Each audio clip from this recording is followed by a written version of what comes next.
영국에는 브리테니아라고 하는 요트가 있습니다. 이 배는 영국의 여왕이나 아니면은 여왕의 가족들이 즐겨 타는 그런 요트였습니다. 어느 날 여왕이 이 배를 타고 바다를 향해 가게 됩니다. 그때 선장과 그리고 그 배를 함께 이끌어가는 운항을 하는 선원들이 야, 우리 배에 여왕님이 타셨다. 얼마나 자랑스럽고 얼마나 참 대단한 일인가. 그런 아주 큰 긍지를 가지고 운항에 갔습니다. 이 배는 영국에서 가장 존경받는 그런 배이기 때문에 그 누구도 막을 수 없다는 아주 긍지와 자부심을 가지고 출항을 하였습니다. 그리고 그 배가 한참 동안 망망대해를 이렇게 순항을 하여 가고 있는데 갑자기 안개가 몰려왔습니다. 바다에서는 안개가 언제 있겠다 그렇게 예고를 하고 오는 것이 아니고 순식간에 아주 캄캄하게 앞을 분간할 수 없을 정도로 안개가 몰려올 때가 있는데 이렇게 브리테니아호가 바다를 항해하고 있는데 갑자기 이처럼 안개가 칠흑같이 몰려와서 앞을 분간할 수가 없게 되었습니다. 참 두려운 마음으로 선장이 이 배를 이렇게 끌고 가고 있는데 그런데 갑자기 저 앞에서 불빛이 보이기 시작을 합니다. 저 불빛이 어떤 불빛일까? 근데 이 가까이 점점 불빛이 다가오기 시작하면서 크게 보이기 시작을 합니다.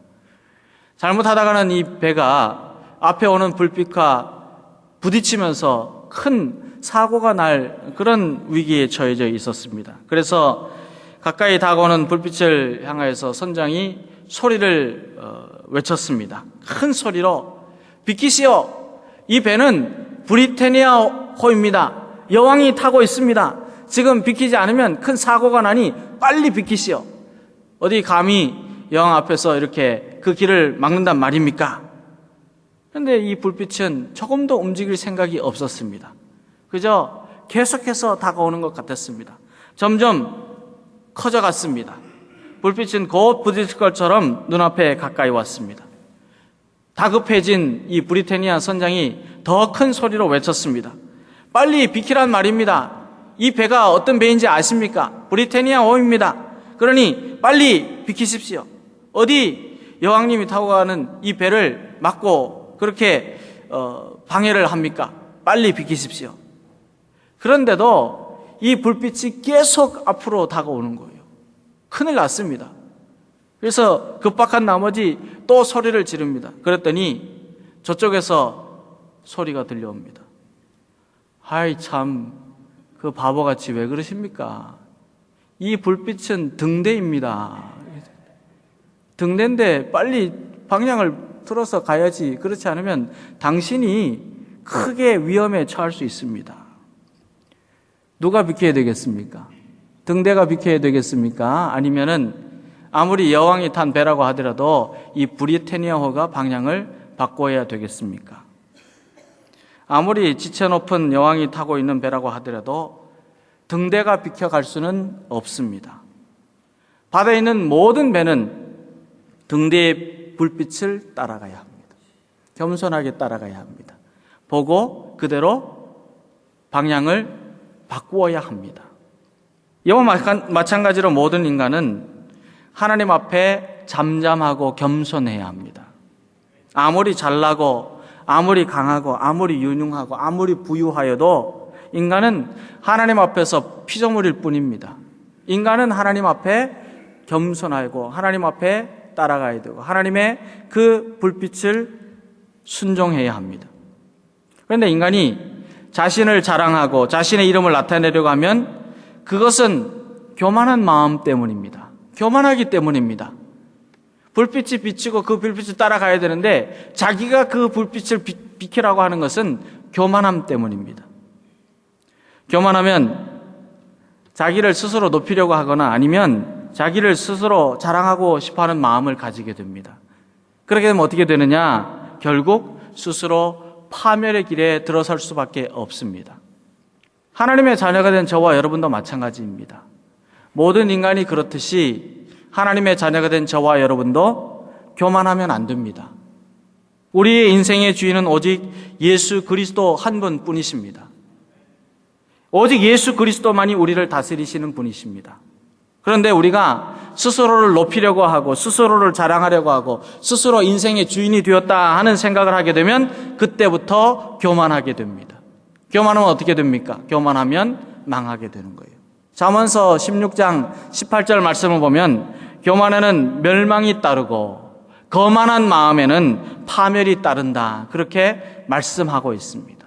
교만하고 자기만 주장하고 자기만 나타내고 자기만 자랑하고 자기가 높다고 그렇게 말하게 되면 결국에는 그 삶에는 멸망이 따르고 파멸이 따른다. 성경은 말씀하여 주고 있습니다.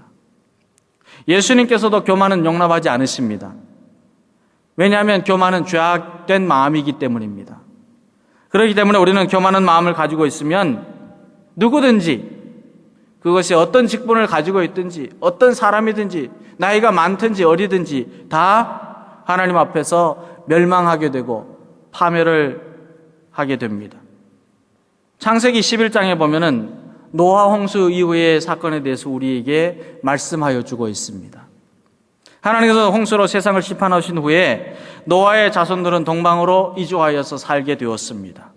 그들이 어디에서 살게 되었냐면 지금의 중동 이라크 지역인 바벨론 지역의 시날 평야에 이르게 되었습니다. 그때에 그들의 마음에는 어떤 생각이 들었냐면은 우리가 높은 탑을 쌓고 그리고 우리의 이름을 내자. 그런 생각을 하게 됩니다. 우리의 이름을 내기 위해서 높은 탑을 쌓자. 창세기 11장 4절 말씀 보면 또 말하되 자 성읍과 탑을 건설하여 그 탑 꼭대기를 하늘에 닿게 하여 우리의 이름을 내고 온 지면에서 흩어짐을 면하자 그랬어요. 그러나 하나님께서는 자신들의 이름을 스스로 높이려는 사람들을 그냥 두지 않으셨습니다. 그들을 심판하셨습니다. 그리고 그들을 흩으셨습니다. 자기의 이름을 내고 자신이 영화를 받는 것을 하나님께서는 용납하지 않으셨습니다. 왜냐하면 하나님께서는 이사야서 13장 11절에서 말씀하신 것 같이 교만한 자의 오만을 끊으시며 강포한 자의 거만을 낮추시는 분이시기 때문입니다. 하나님은 교만한 자를 용납하지 않습니다. 교만한 자와 일하지 않습니다. 교만한 자에게는 하나님께서 하늘의 은혜를 내리지 아니하십니다.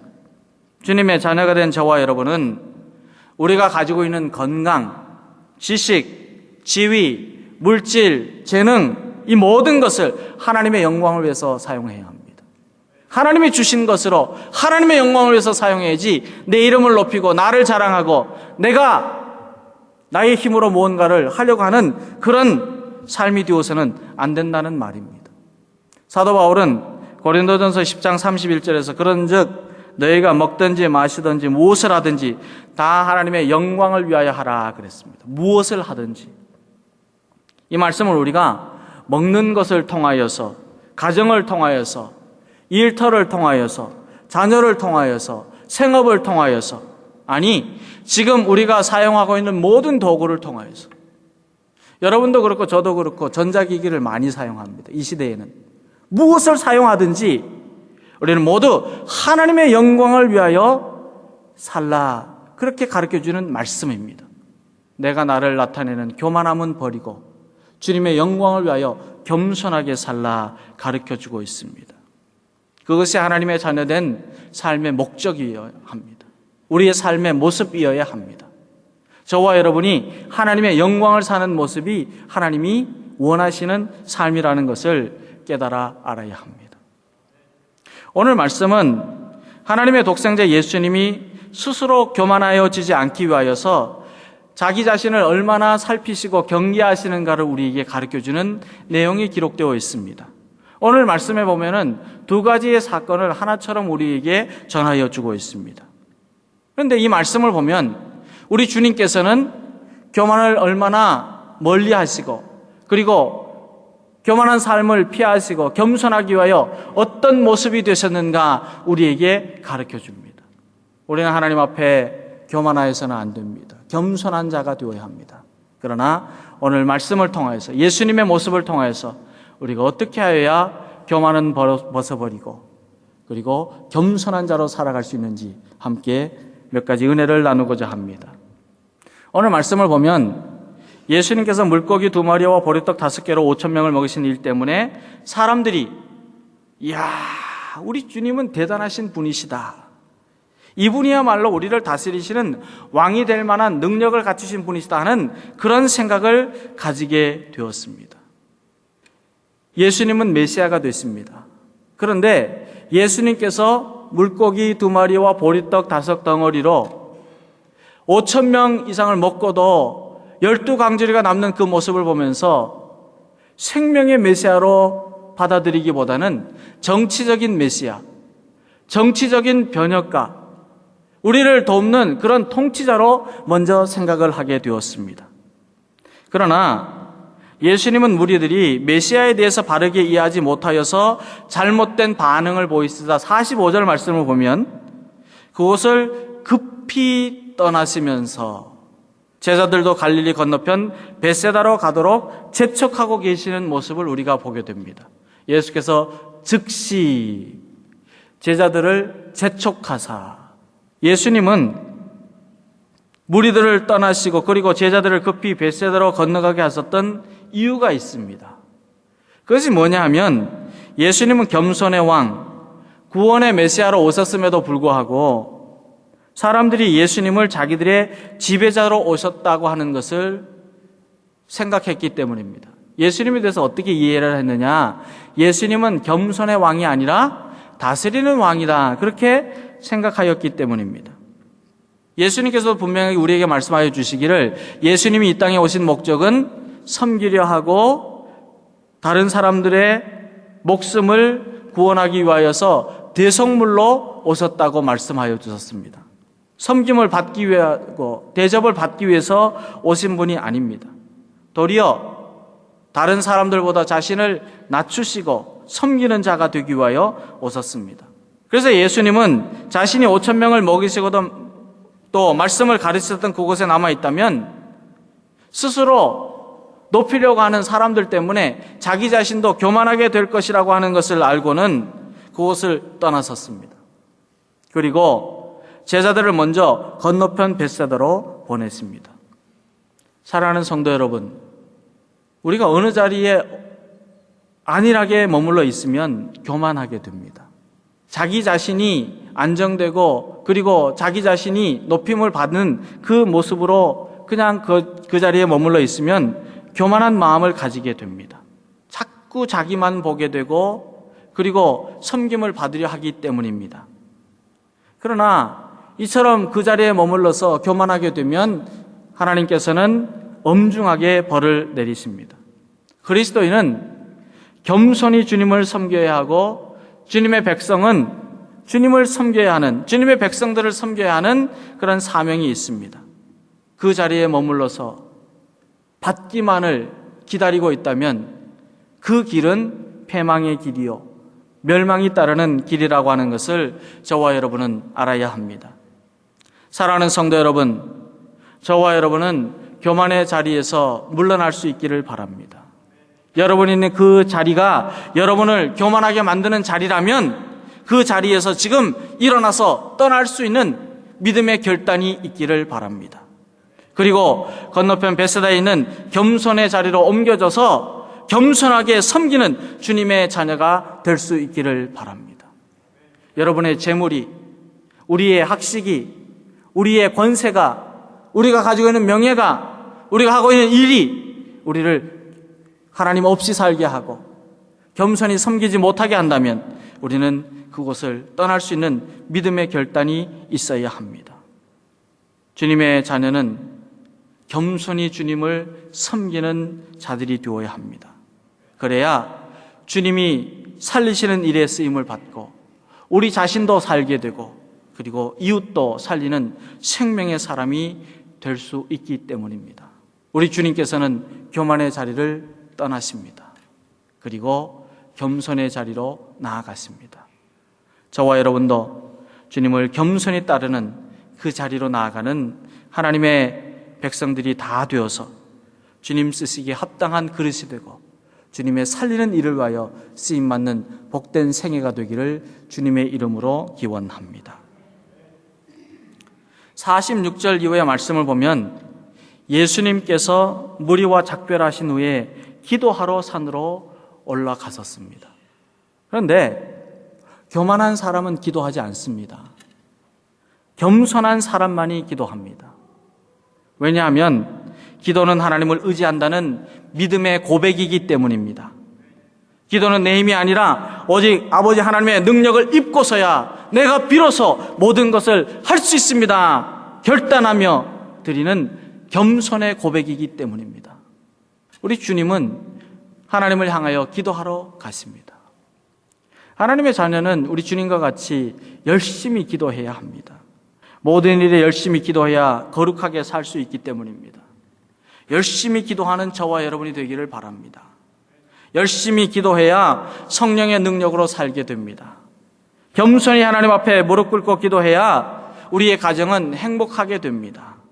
겸손히 기도하는 부모의 자녀는 망하지 않고 형통한 길이 열리게 됩니다. 겸손히 기도하면 하늘 문이 열리고 하늘의 복이 충만하게 임하게 됩니다. 교만한 사람은 기도하지 않습니다. 그러나 하나님 앞에 겸손히 엎드리는 자에게 하나님께서는 그 길을 인도하여 주십니다. 오늘 우리 사회를 보면 얼마나 많은 우상 숭배와 사치와 음란과 죄악으로 가득 차 있는지 모릅니다.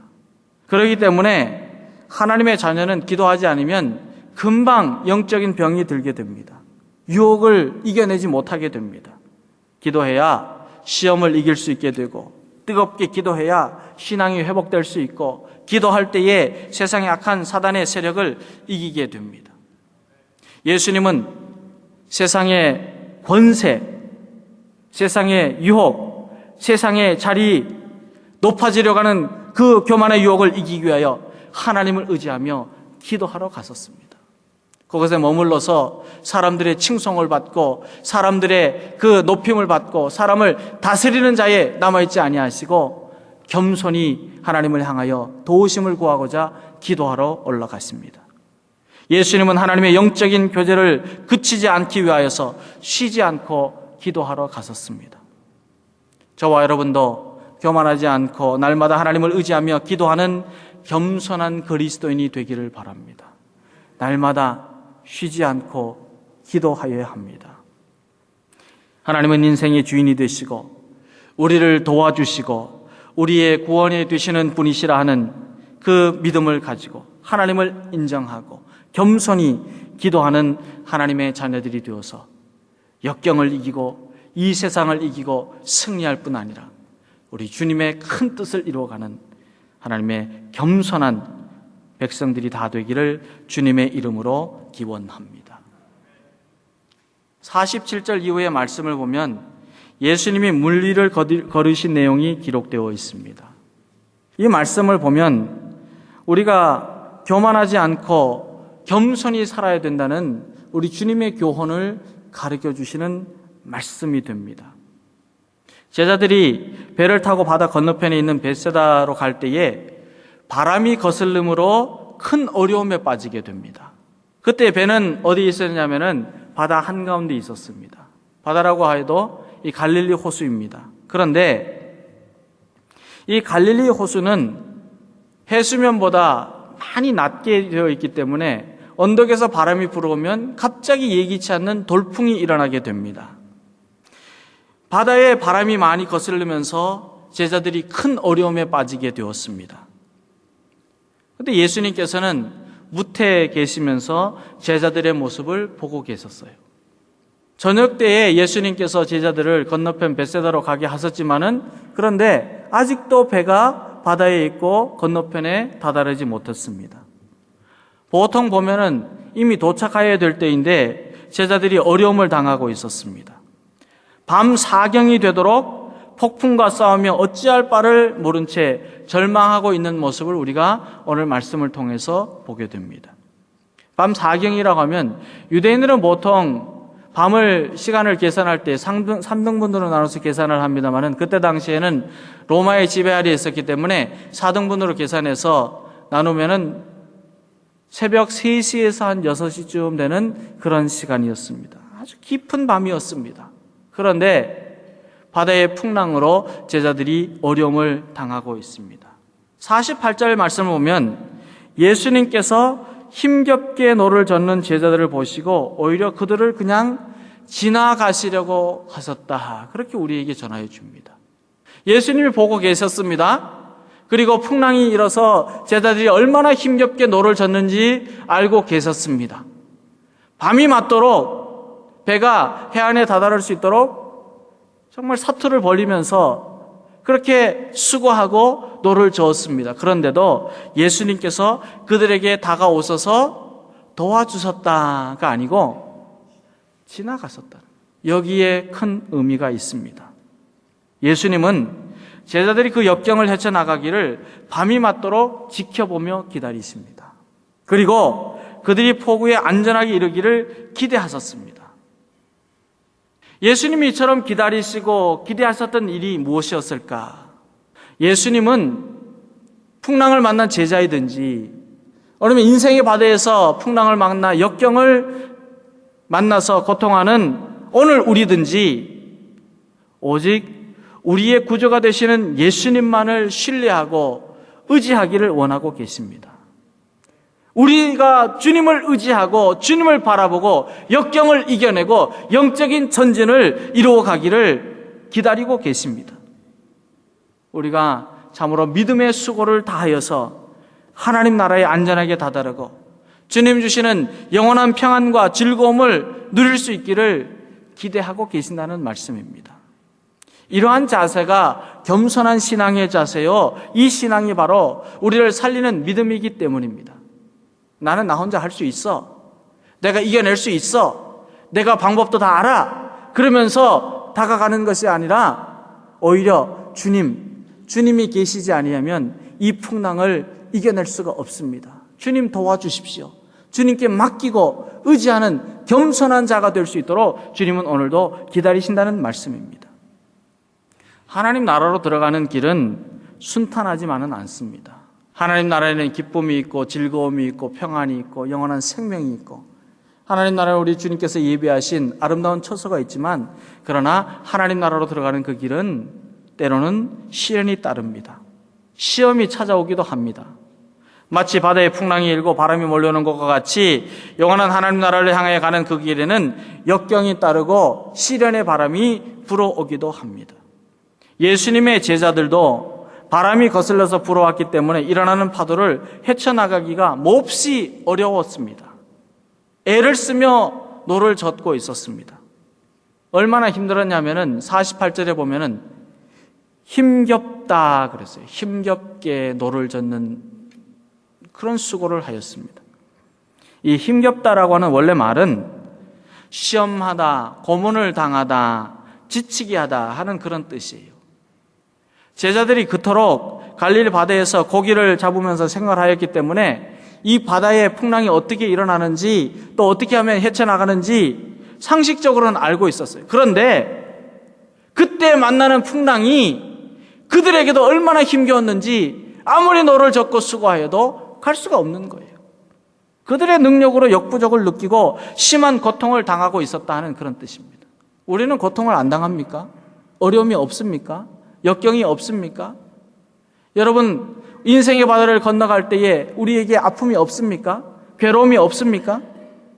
그때에 예수님께서는 놀라움과 두려움에 사로잡혀 있는 제자들에게 안심하라, 내니 두려워하지 말라 말씀하시면서 위로를 주시고 소망을 주시고 배에 올라서 우리의 인생의 길을 운항해 주십니다.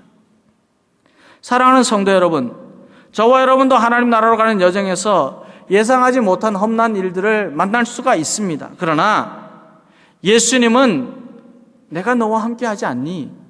내가 너를 도와주지 않니?